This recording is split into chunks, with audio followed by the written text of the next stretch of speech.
Testing 1, 2.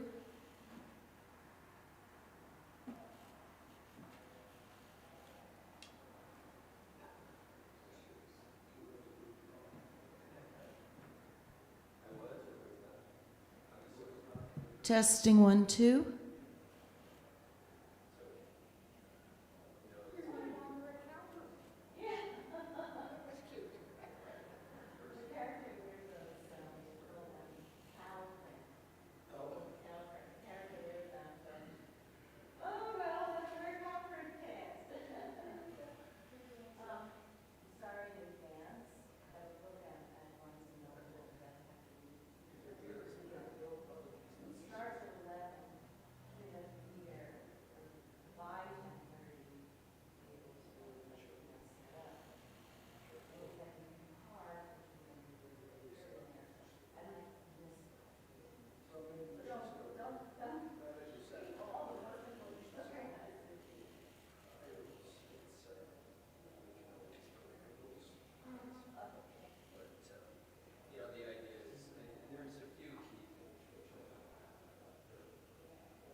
I assume everyone can hear me okay?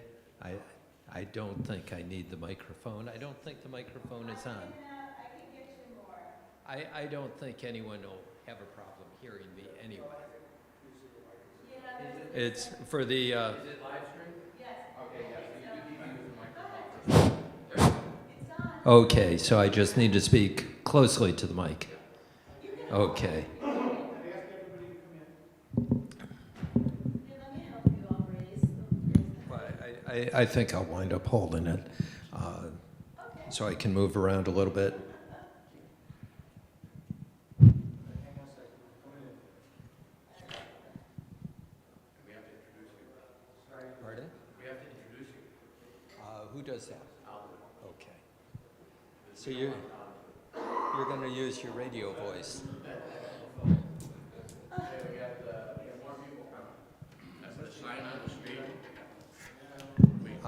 It does, right there. The electric sign on the street says Bird Levy's hockey. So people are pulling in. It will, that's more popular.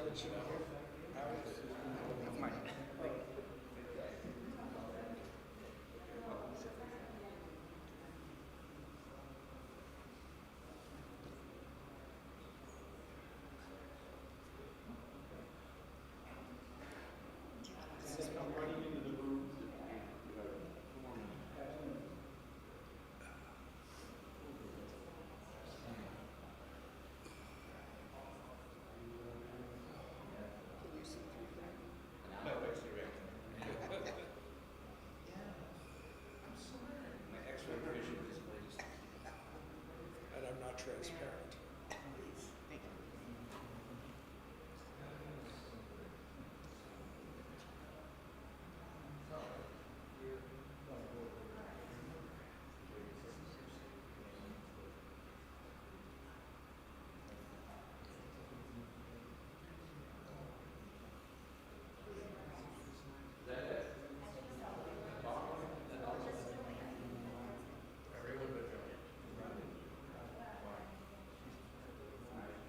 Just keep in mind that the food that's out there is still gonna be out there.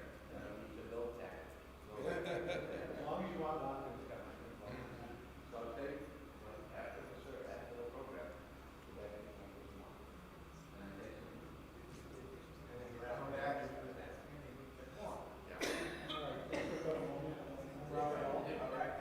No one can hear you. Use a microphone. I don't need a mic. Hello. I'm Robert Altman. Many of you know me. The microphone works better if I use it. I also speak in Braille. Hello. Okay, good. Same thing. We have some old business to take care of. Where's Dan left, right? Yes, he just wants to get through the water. When he comes back, he will tell us about his blessed with the fact that his father turned 100 years old. And that by itself is fabulous. So let's see what that was like when he went to California, correct? All right, so naturally he walked out when I wanted to say something. And then we'll get started with this program, which should be fabulous. They had a big party for him. You know, They had a 90-year-old stripper. yes, she had a wonderful waist, I know. Can you be kind enough to tell us about the party for your father? We had a party in Los Angeles at a restaurant. There were 50 people.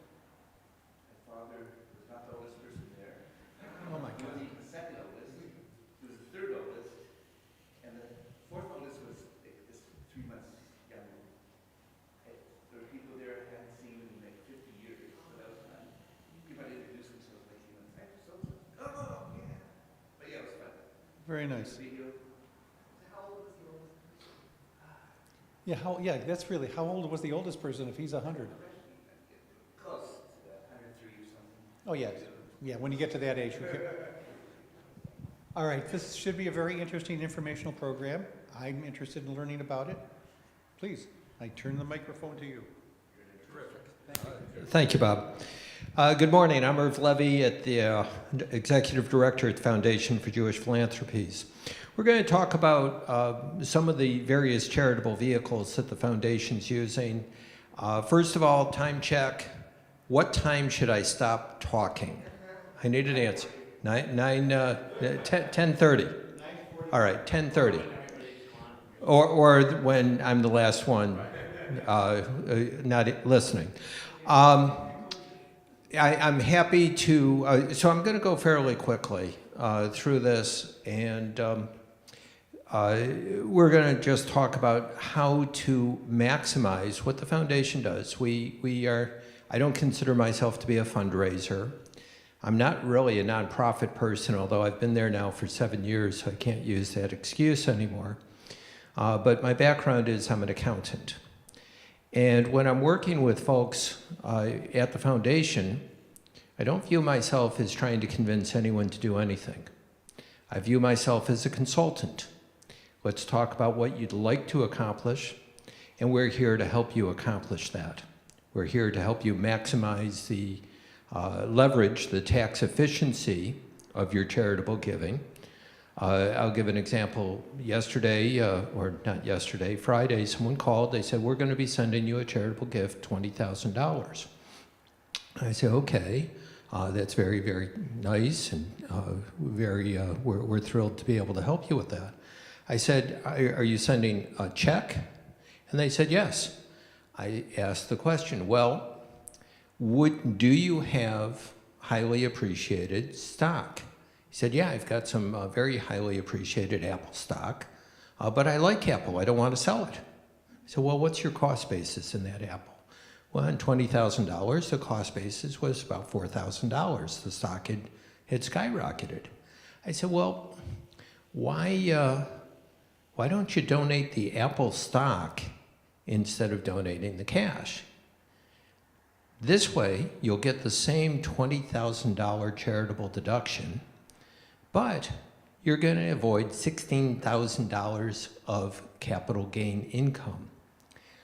Effectively, you're reducing your income by $36,000 by making a $20,000 gift." The reduction of the capital gain, I'm going to use a simple, well, we've got math in there, but effectively, we have allowed him to make a charitable donation at a fraction of the cost. Consider it to be a match by the government. So we have the ability to get these contributions matched. The client said, I then said to the client, "Why don't you just use the cash to buy the $20,000? He immediately said, "What cash?" I said, "The cash you were going to give to us." Quickly, he forgot. In any event, so he's going to repurchase that stock. It'll have a brand new basis of $20,000. He's permanently eliminated a $16,000 gain. Just one very simple example. And again, I believe that people appreciate the foundation in that it's not just about raising charitable dollars for the community. It's also about looking at what is most beneficial for the person making the gift. What can we do to maximize the benefit to the individual? Today we're going to talk about a couple of different vehicles, donor-advised funds, when and why someone might want to use those. I just mentioned the gifts of the appreciated stock, but I've got a nice example in there which will, it's quite amazing.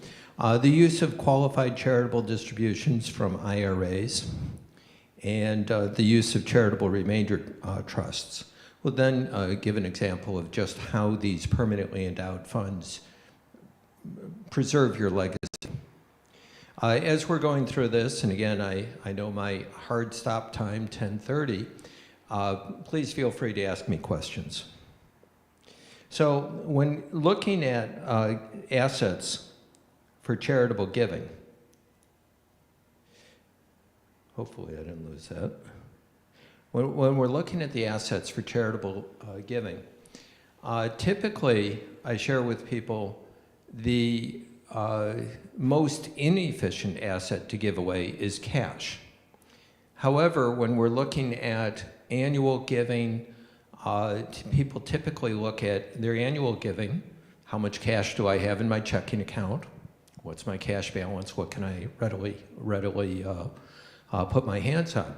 When we're looking at legacy giving, we're no longer looking at the pie chart that has cash, which represents about 5% of someone's estate. We're now looking at 100% of their estate.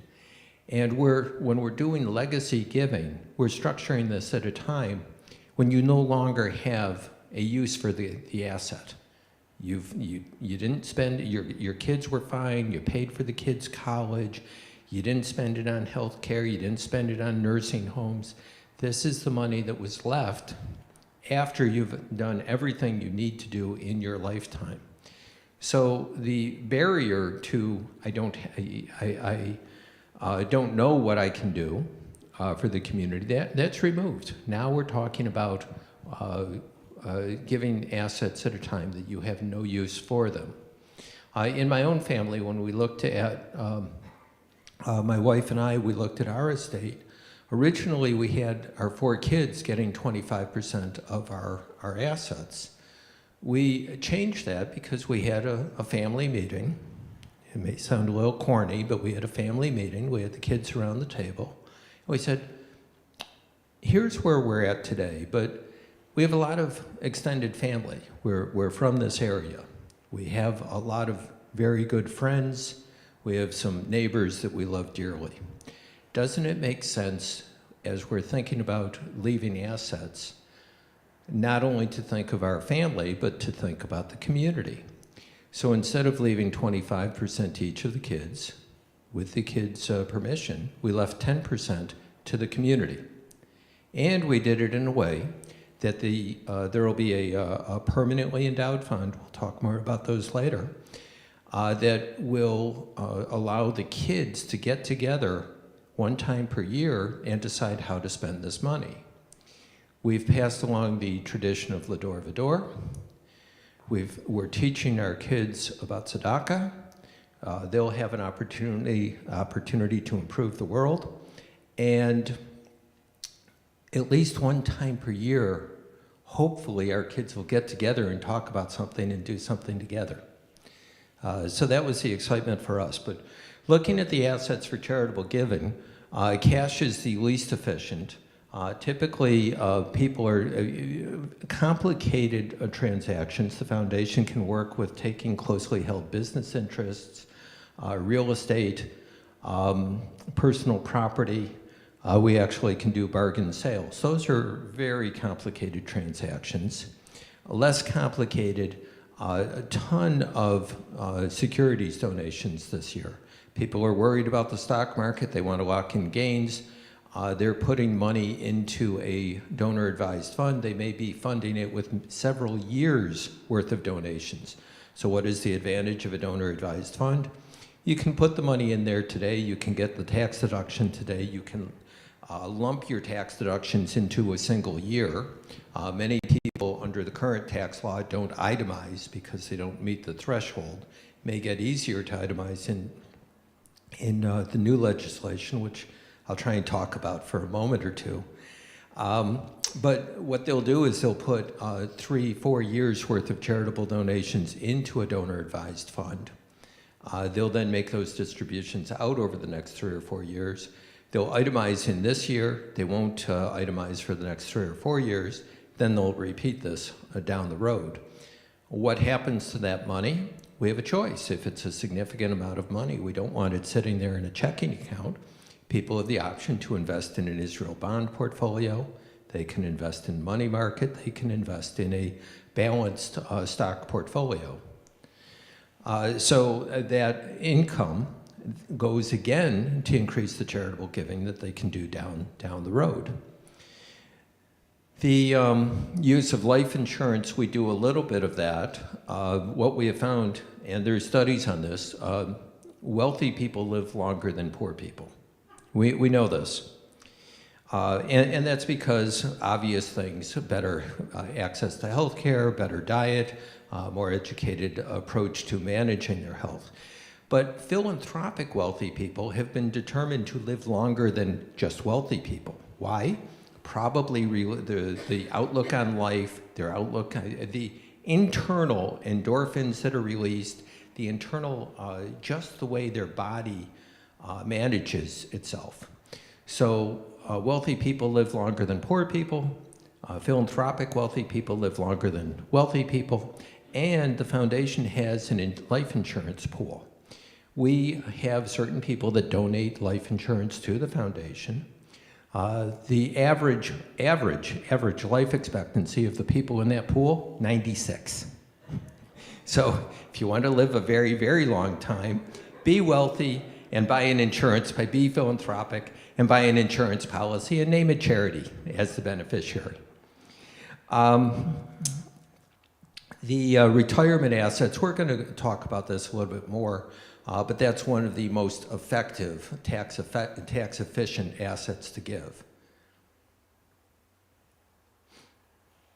So I mentioned a little bit donor-advised funds, permanently endowed funds, family foundations.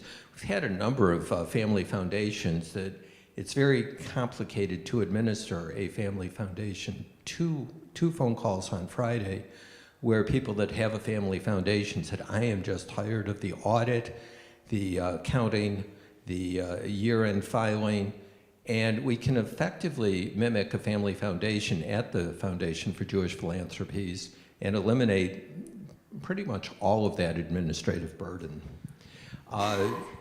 I'm going to talk briefly about charitable remainder trusts.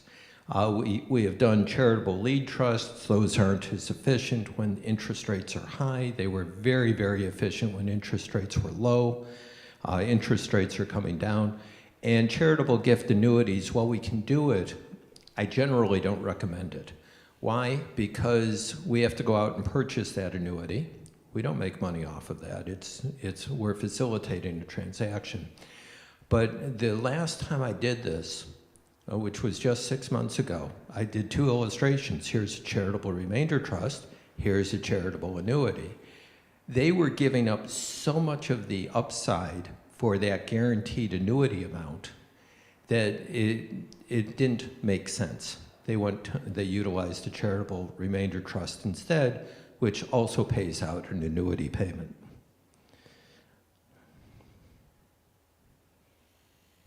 So donor-advised funds, very simply, someone makes a donation. It can be any of the assets that I listed there. Any of those assets can go into a donor-advised fund.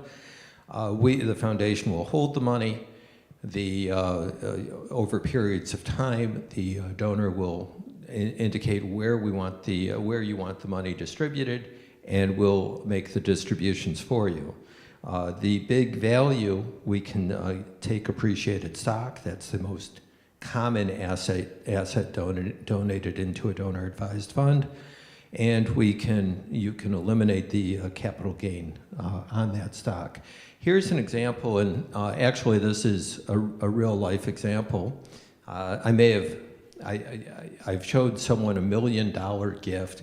They had zero basis. In this case, it was a business interest that was ultimately going to be sold in the very near future. Donated this gift. The tax savings on the $1 million gift was 43%. They're in the top tax bracket. They had the top New York State tax bracket, 43%. So on the gift, they saved $430,000. They avoided a $305,000 capital gain on that gift. Total saved $735,000. They gave away $1 and it cost them about 26.5 cents. Give away $1 cost them 26.5 cents. Or they can give away 4 times the number of dollars they thought they could because the government is matching them 3 to 1. Now, it may look unrealistic, but I've had a number of people who bought Eli Lilly stock, okay? A number of people that bought Apple stock. Someone said, yeah, my dad gave me 200 shares of Apple. I said, that's very, very nice. Depends on when he gave it to them, okay? The 200 shares are now 40,000 shares. It becomes significant. The Eli Lilly, someone bought paid $34,000. It's now worth $1.8 million. So even in the public securities, many people have these very highly appreciated assets. Qualified charitable distribution. So any questions on the donor advised funds? Are you saying that the people that do those donations can direct you as to where they want to put? Yes.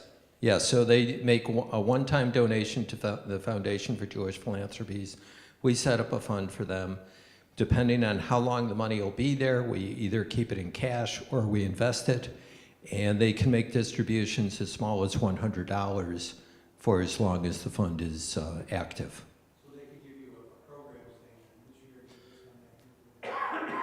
saying, Some people actually set up recurring annual distributions and say every year I want a distribution to go out to this charity in this amount.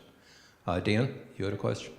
you give a chunk of money to start, but then you go to donor portal, say, send $100 to the zoo, send 2,000 to Shir Shimon for my dues. I was going to say that would pay temple dues.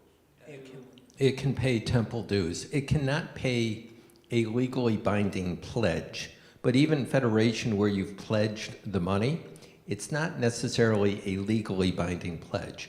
To the temple, you've made a pledge. You've said, I'm going. Those are not legally binding. They can be paid through your philanthropic fund. So the qualified charitable distributions, essentially you can make a distribution. First of all, once you turn 75, I believe it is now, you're required to take money out of your IRAs. It's going to 75, I believe. So I've got to look at that. But Tom, is it going to? Okay. So it is going up, not yet. In any event, once you're required to take out the required minimum distribution, that has to come out of your IRA whether you need the money or not.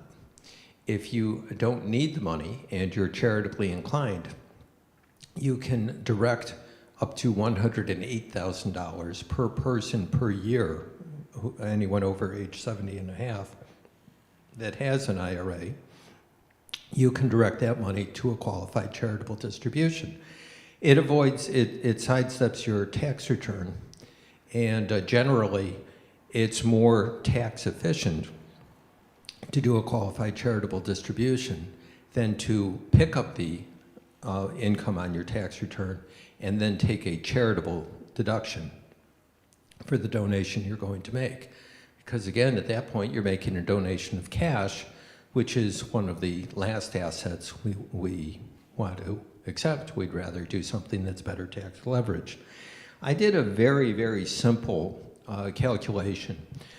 This is someone who was going to do a $36,000 donation. It's someone with I believe the income on this was in the 100,000 range, 150,000 range. The charitable donation on its own saved $5,797 in taxes, so 16%. That's using the itemized deductions and assuming that you're going to get a full value of itemizing the deduction. It saves 16%. The QCD saves an additional $2,000. So just by structuring it, instead of just a charitable donation using cash and picking up the money, the required minimum distribution, we can give someone an extra $2,000 leverage just by doing it as a QCD versus a charitable donation with after-tax money. The numbers, I work with a lot of folks, accountants, to calculate the best way, depending on whether they're going to itemize or not itemize. The impact could be much greater than that. How do you know what the R&D is? The IRA custodian each year will tell you what your required minimum distribution is each year. It's a calculation based upon life expectancy. It also increases at a certain age, 92 or something. Exactly, and then it doesn't increase too much because one additional year is equal to one additional year. As you get older, your life expectancy doesn't go down by 1 year after a year passes. It goes down by something less than a year. At a certain point in time, it does get capped at the number of years remaining. I'm sorry, Ken? The first year it's about 1% of the value of your IRA. Yeah. Very often these IRAs will be worth more at the time of death after taking all of these distributions than they were at the time you started taking the distributions. A required minimum distribution tables based on, yes. And we're going to talk a little bit more about the IRAs because there's another really interesting strategy. So I'm going to quickly talk about a charitable remainder trust. CRT. Typically we do not CRATs, which is a charitable remainder annuity trust. We do CRUTs, which is a charitable remainder unit trust. What's the difference? In a CRUT, you take a set distribution of whatever the fair market value of the trust is each year. So let's say the first year it's worth $1 million. You choose a number, 5%, 6%, 7%, and each year the trust will pay out that percentage of the fair value. Oftentimes those distributions go up each year because the trust earns more than the amount being distributed, so the principal value of the trust tends to increase. CRAT is where you put in, let's say you put in $1 million and you choose 5%, it'll pay out $50,000 a year every year that you live. It will pay out a precise $50,000. The CRUTs tend to go up, the CRAT stays the same. However, the CRAT it's an annuity, so it has a risk to it. I saw a CRAT that was formed in 2008 that paid a 10% distribution. They funded it in 2008. They let's use a number, $1 million. They put $1 million into it, paid out $100,000. They then would have $900,000, assuming that there was no earnings. But in 2008, there was a 30% reduction in the market. So the $900,000 came down to closer to $600,000. Now they're paying the same $100,000 in the subsequent year on a portfolio worth $600,000. In that year, 2009, the market still had not recovered, so now they're down to $500,000, paying a distribution of it collapsed in about 7 years. So a CRUT will not collapse. The distributions can go up or down. A CRAT can collapse. Forgive me for...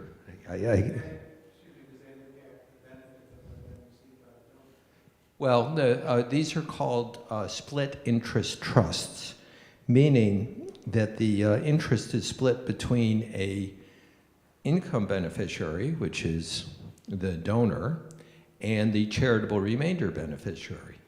When the CRAT collapsed, not only did the income beneficiary stop getting their distributions way before they thought they would, the charitable remainder, the charities, did not get any money.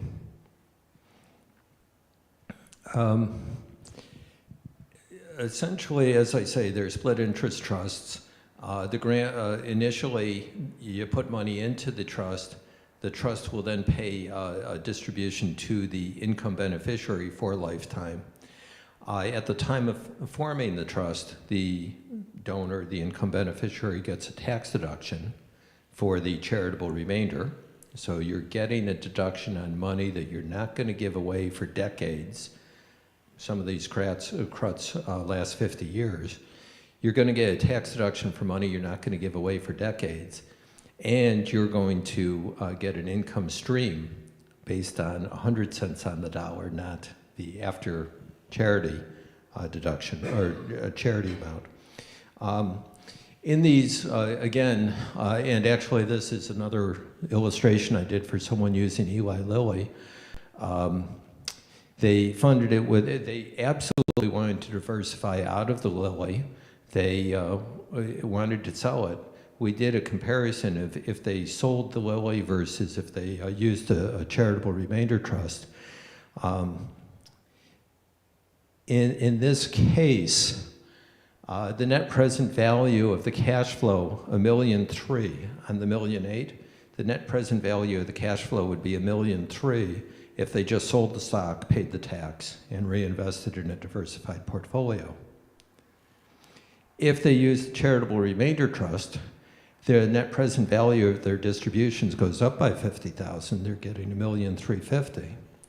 But on top of getting an additional $50,000 of benefit, they were leaving $1.2 million to charity, or a net present value of $220,000 to charity. An amazing, again, when these transactions fit, they're an amazing transaction. They typically come to us from an investment advisor that says, you know, I've got a client with this particular situation, do you have ideas? And we actually help them with illustrations that show this. They can give away $220,000 net present value and actually put $50,000 more into their family's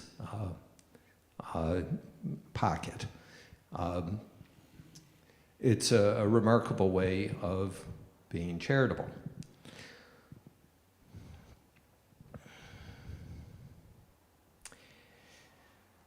I didn't put the illustration in here for using a CRT when you have an IRA. Many people have very large IRAs, and the law changed where the kids, the beneficiaries, which may be adults, have to take the money out over 10 years.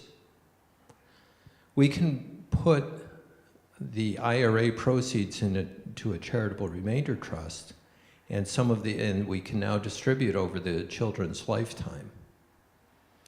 Because we're stretching that out over so many years, you're avoiding the payment of the taxes, you're delaying the payment of the taxes for many, many years. At about 40 years, the kids will receive more using this strategy than just taking the money out over 10 years and paying the tax over the 10 years.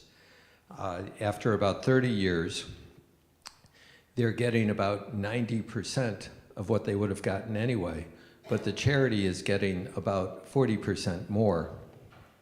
So again, depending on the strategy, and this, for the accountants in the room, this typically comes from an accountant, a lawyer, an investment advisor, when they're doing the estate tax planning. You can actually be highly charitable with a much, much lower cost. Any questions as we're continuing? We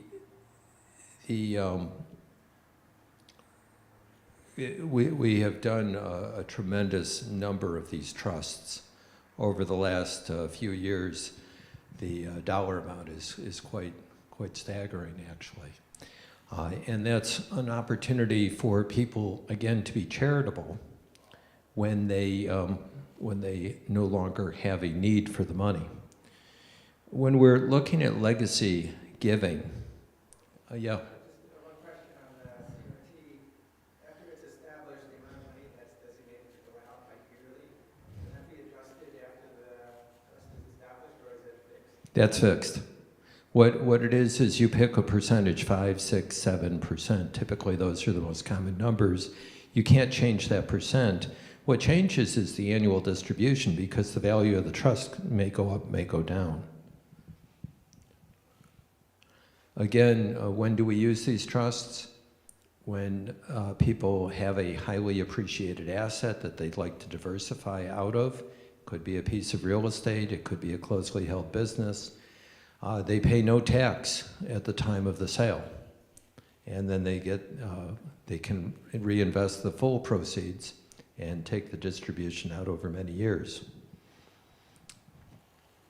The With selling appreciated stock and setting up a trust for it, it's set up so that money goes out every year to where you want it to go, various charities. Is there also an income stream for you? Actually, there's two types of trusts. One is you put the money in today, and the charity gets the income from the money for a period of time, oftentimes 10 years. That's a charitable lead annuity trust. That's very valuable when you're trying to create when you are doing estate planning, trying to avoid estate taxes at the time of the gift, or you want to use up part of the current gift exclusion. So you put into this very highly appreciating assets. Let's say I put in Apple stock and I expect the Apple stock to go up dramatically. Well, I can put it in today, get it out of my estate today at the current value today, get a charitable deduction for the income stream to the charity, and then it goes to my kids. And hopefully at that point in time, the stock will be 10 years from now, hopefully it'll be worth 2, 3, 4 times what it's worth today. And it comes out of my estate not at what it's worth 10 years from now, it comes out of my estate what it's worth today. The charitable remainder trust pays to the income beneficiary throughout a period of time or their lifetime, and then it goes to charity. So there's a different reason to use these various vehicles. Forgive me, I know that these are really, really complicated strategies. And of course, the caveat is don't try this at home.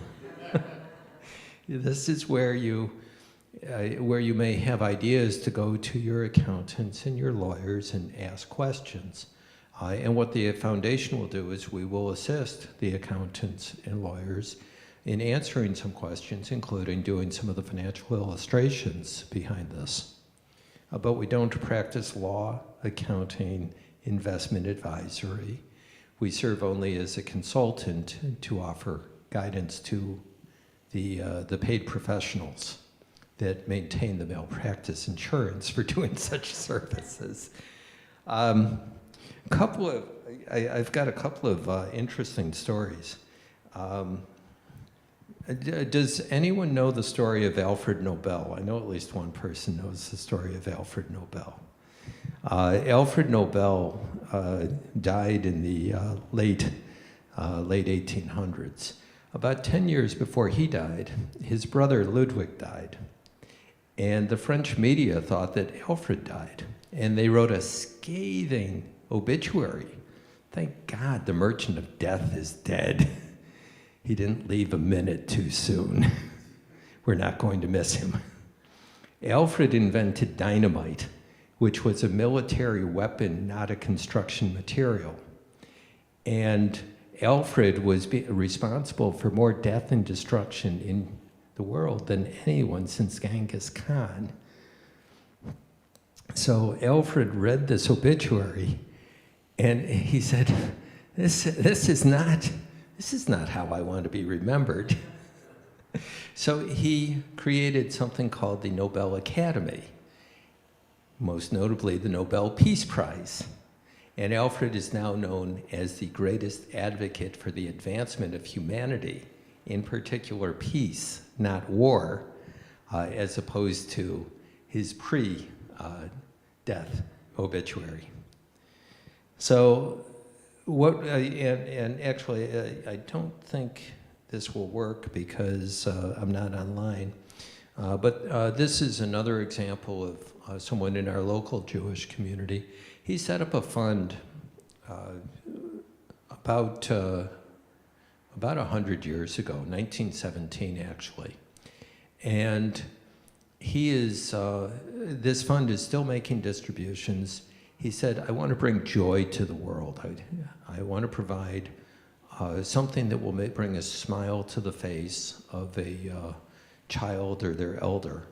Well, in 2024 and 2025, we've made distributions. I got a little thank you note from the kids at the preschool with all the little handprints on it. And it said, thank you, Ted. Well, a gift goes out every year from Ted to a friend. And it's a demonstration of the value of these permanently endowed funds. He died in 1930. He's directly responsible for bringing a smile to a kid's face in 2025. This is essentially immortality, your ability to make a difference in the world forever. We just a few weeks ago delivered 50 teddy bears for Theodore, Ted, to the pediatric unit at the Roswell Park. I recently spoke, a similar seminar, spoke to the folks at the development people at Roswell Park, and I shared, your donors have the ability to create a permanently endowed fund to support cancer research, and they will write a check to support cancer research in the year that cancer is cured. They can actually be responsible for writing a check for the cure, for cancer research when cancer is cured. These endowed funds, just like the IRAs, they go up over time, and what happens is the value of the principal in the fund continues to rise so that the distributions from the fund don't become diminished as a result of inflation.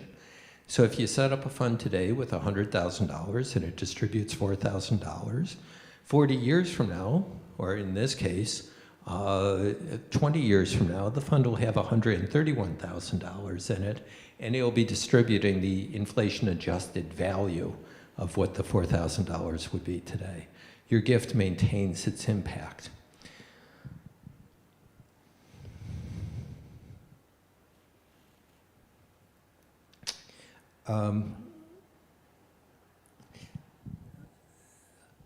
Let me ask questions on what we've talked about today.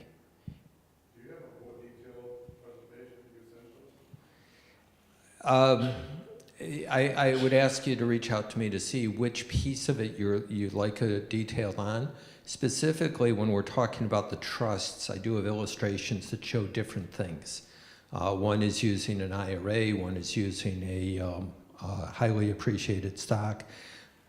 Is that what you're asking for, though? Yeah, I just think, what you presented here, a lot of us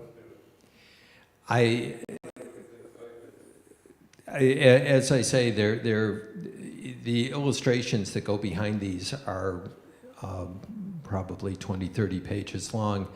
What I would do, though, is if you reach out to me and help me understand which scenario you're looking for, I can give you a more detailed. Dan. So back when I was president of the foundation for Western, so a little bit about this stuff. 2 points. One, the general feeling in the community that the foundation is for rich people. And if you're just a normal person, it's not for you. That's wrong. What's the minimum for a donor advice fund? Actually, we're running a promotion right now, If someone creates a fund with $10,000, we'll give a $500 grant to a charity of their choice in Buffalo, a Jewish charity. But you can open it up with $5,000. If someone's gonna say $5,000 for charity, you're gonna say, oh, this is for me, this might be. And I think the real take-home point, Irv covered a lot of stuff that's very complicated, still don't understand half of it. But the point is that there are ways to make your charitable contributions more efficient, that you have to, you pay less, the charities get more. And that's what Irv's here for, or what Irv's job. So if you found this all confusing, the thing to do is give Irv a call, say, I think you're doing something, can we meet? And to do that, and sit down with you and say, okay, for your situation, this makes sense. And you can do that with your lawyer, your accountant. Difference is, he's free. That is true. The other difference is your lawyer, your accountant, they know law and accounting, they may not be focused on charities, Irv is. So he can really look, that's his expertise. So, if you have, if you're thinking of, nothing, if you give money, talk to Irv, he can make your giving more efficient. And that's what his job is, sit down with people like us and give you advice. I'm trying to understand like the flow chart of estate planning overall. So step one is you know what your assets are. Step two is you have an accountant.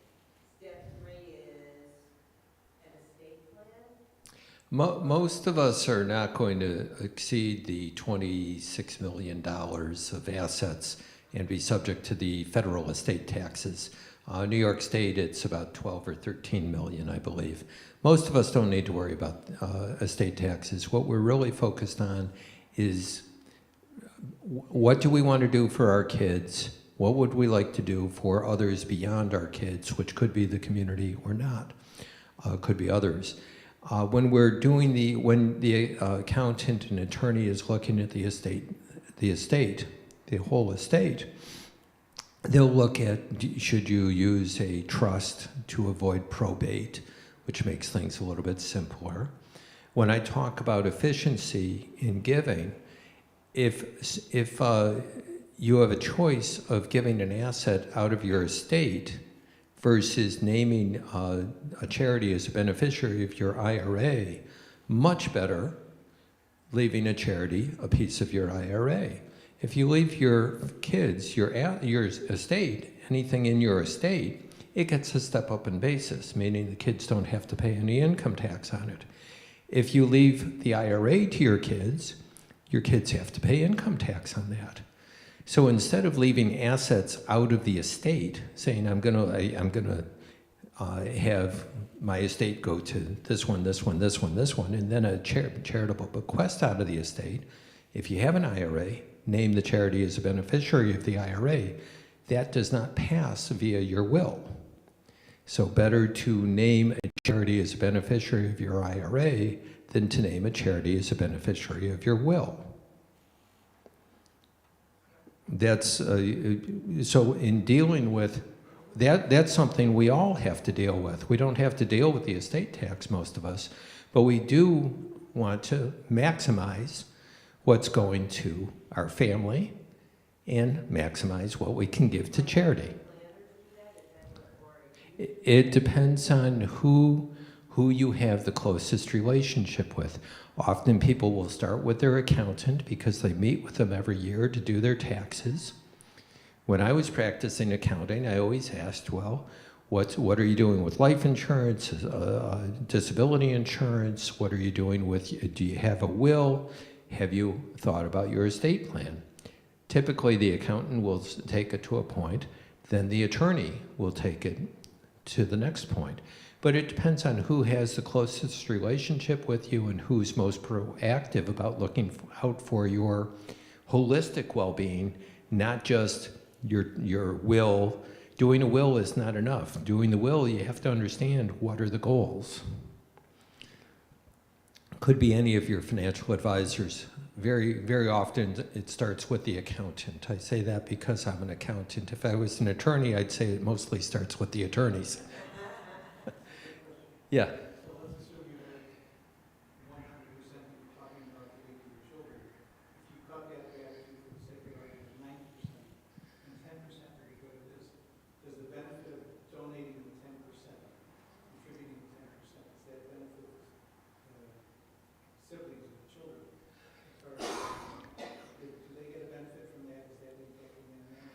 The answer is it depends. By the way, it's 10:30, so as far as I'm concerned, I finished on time. But the answer is it depends. The example I gave you with my kids, instead of leaving something out of the estate to the kids, or through the will, we're going to leave a piece of an IRA. So instead of the kids inheriting that IRA and paying taxes on it, it's going to go to charity. They'll never pay tax on that distribution. Dan made a very good point that I want to stress, and I can't stress this enough. Philanthropy is for everyone. And I'm not a clergy, but the clergies will tell you it's not an obligation as a Jew. It's not an option as a Jew, it's an obligation. And from my perspective, I get as much of a thrill out of working with someone who leaves a $10,000 or a $25,000 legacy as I do that someone's leaving $1 million legacy. Why? Because for me, first of all, the money doesn't go to the foundation. We have a lot of money. We've talked about this. It's virtually all donor directed. So the foundation doesn't have a choice as to where the money goes. The donors do. But why is it important to me? I'm doing this work because I really enjoy helping the community and helping the donors. I get a great thrill out of someone leaving a meaningful gift. And for some people, a meaningful gift is $10,000, $20,000. For some people, a meaningful gift is much, much more than that. And to me, it's not about the dollars, it's about the ability to help someone leave a meaningful gift. Even if we can't create a permanently endowed fund for someone, they can make a contribution into the temple's Life and Legacy Fund, which is a permanently endowed fund. It's commingled, and they're joining with their friends and their families and their neighbors in leaving money directly into the temple. And that money will be invested and reinvested forever. That's as thrilling as a large donation. And it's the ability for someone, again, to continue to make a difference in the world, forever.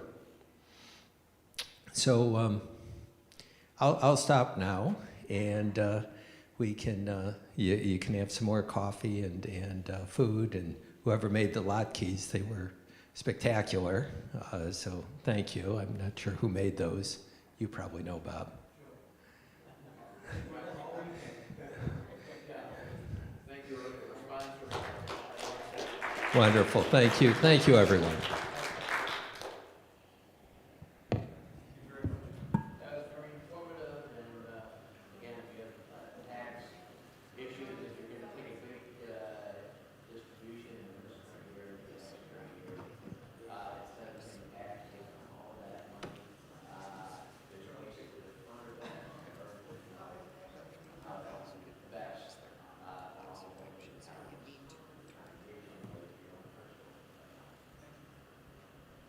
again, my pleasure. I'm happy to talk to anyone. Happy to talk to your parents and give them ideas.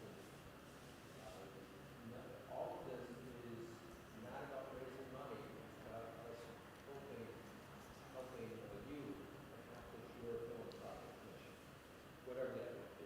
Well, at Earth, you don't actually give the tax advice. You just give people the options, and then they work through their lawyers or accountants or whatever. Generally, I work directly with the donors and their professional advisors. Because oftentimes I will run the illustrations that they and review them with the professional advisors, and they will present them to their clients. Right, but you still have the need for these other folks, yeah. Yeah, because again, the foundation is not, first of all, I've been out of tax accounting for many years. So rules change, so we work with your accountants. And if we head back to the social hall, there's paperwork in there that you can pick up that's got some, there's flyers, several of them.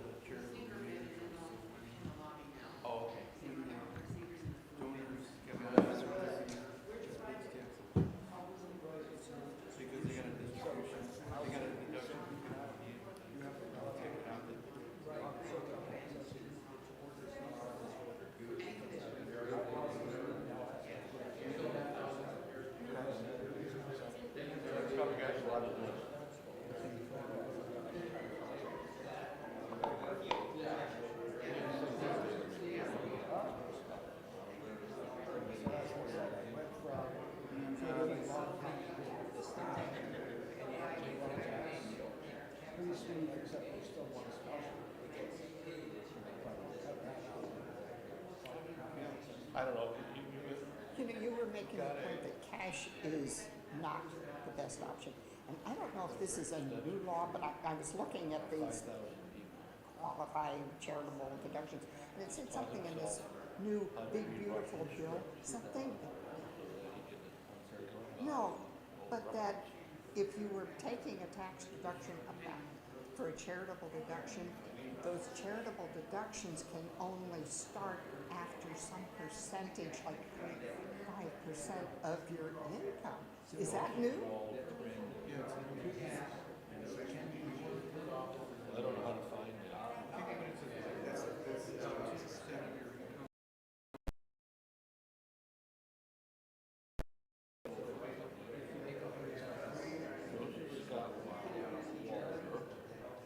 And this is all new. Because you used to just from, you know, that first check was deducted. And now, yeah, now. So now you can, as Ken said, you may be more likely to itemize going forward because now you've got the deduction. Well, I can tell you research on it, but also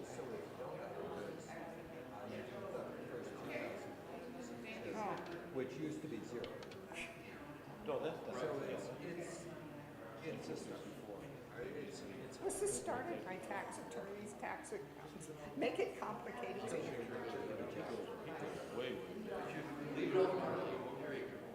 After we were on our sabbatical and realized that tax returns would be more complicated since this was a business unit, and we went to Jeff Hirschberg and we followed all of this stuff.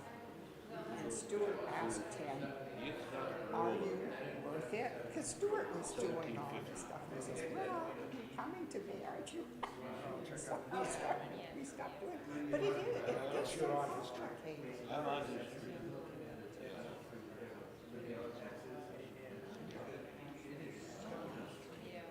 I'll check it out.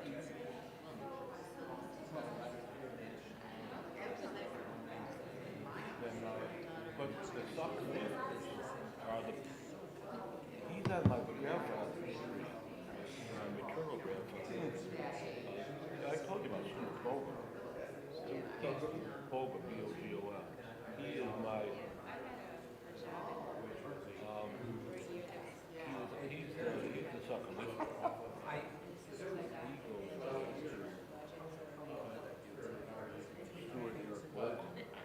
think what it did accomplish was letting people know it isn't as simple as you think. There are many options. If you didn't know anything about, you know, the details of all of these things, you couldn't go away and say, oh, this is the one I want. In terms of Oh, you don't connect it to the other. But it does let you different know something. the complexities of these things. And certainly you need to think about this. It's easy. And particularly if you have kids, then it gets more complicated.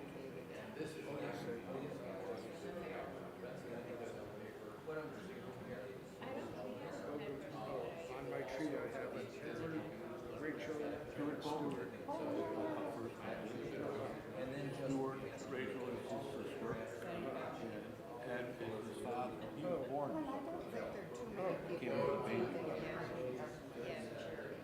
But Stewart is, according to this, the nephew of the husband and the third cousin of the wife, and the 15th cousin was from the 13th cousin, well, that, so if you're a closer relation, then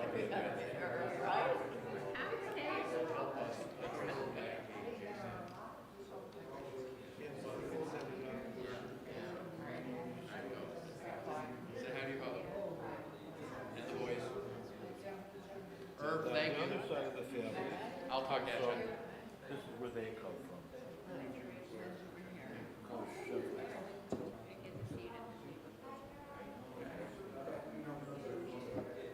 what I'm looking for is go back far enough and I'll find a common ancestor.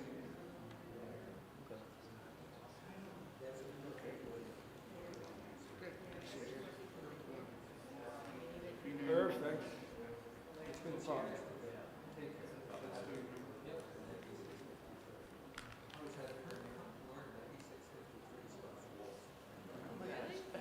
I've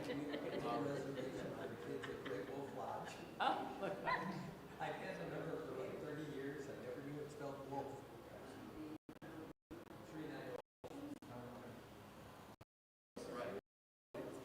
Hi.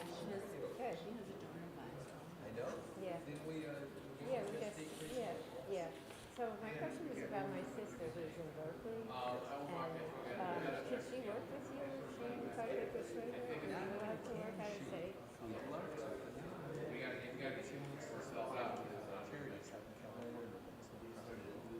Okay. I don't know how much she does for charity, but I was thinking she's got a lot more than me, so it's, it might be a useful thing. I'm happy to help people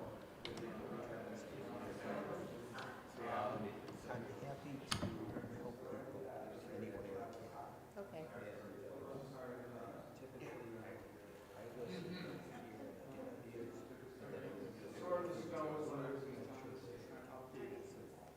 Okay, I'm gonna talk to her about it. Okay, sounds good. Selma Myers, yeah. Oh, yeah, oh, no, I wish.